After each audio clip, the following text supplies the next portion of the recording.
Assume na totoo that they left by yacht, small boat to big boat, and then may role ba dapat ang PCG doon? Na-intercept nyo ba dapat yon? Ito ang tanong ni Senator Coco Pimentel sa Philippine Coast Guard sa budget hearing ng Senado kanina.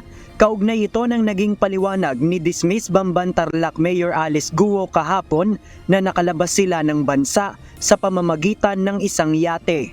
Ayon kay Senator Pimentel, maaaring hindi lang sila Alice Guo ang gumagawa nito. Ayon pa sa senador, dapat ay obligasyon ng Philippine Coast Guard o PCG ang pag-iinspeksyon sa lahat ng mga sasakyang pandagat na pumapasok at lumalabas ng bansa. May nakakita ng butas, and I'm sure hindi lang sila ang gumamit ng butas na yan. So ganon pala kaporous at talaga ang ating boundaries, ang ating mga borders, ang ating coasts. Ayon sa PCG, sa existing nilang memorandum mula pa noong 2009, hindi kasama sa pre-departure inspection ang mga yate. Dahil dito, magsasagawa sila ng revision sa kanilang guidelines at sa susunod na buwan, inaasahang magkakaroon na ng pagbabago sa ginagawang inspeksyon sa mga sasakyang pandagat bago ito umalis sa mga pantalan.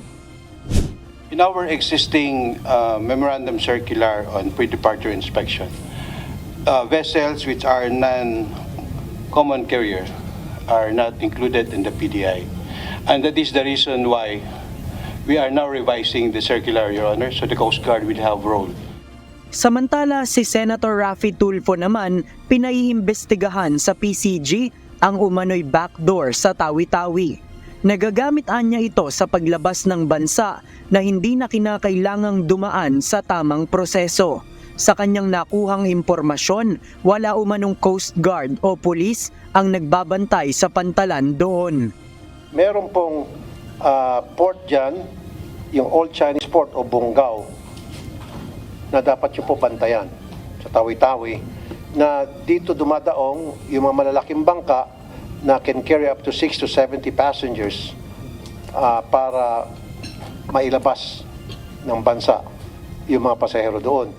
Bukod dito, maaaring ang mga barko rin niya na ginagamit sa dredging sa ginagawang reclamation sa Pasay City ay sinasakyan ng mga Chinese nationals na pumapasok sa bansa at ginagawang mga POGO workers. This is of national security concern. Alam niyo mga pupapasok ng mga Chinese vessels for dredging, hindi niyo nababantayan yan. Labas-masok. Yung mga Chinese vessels, karga ng mga Chinese nationals. Hindi niyo na-account yun. Bumababa ng barko, hindi na bumabalik.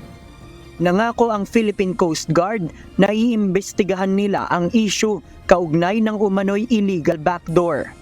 We will check that one and we will give feedback, Your Honor. JP Nunez, UNTV, News and Rescue. Diyos ang aming sandigan, serbisyo publiko ang aming pinahahalagahan.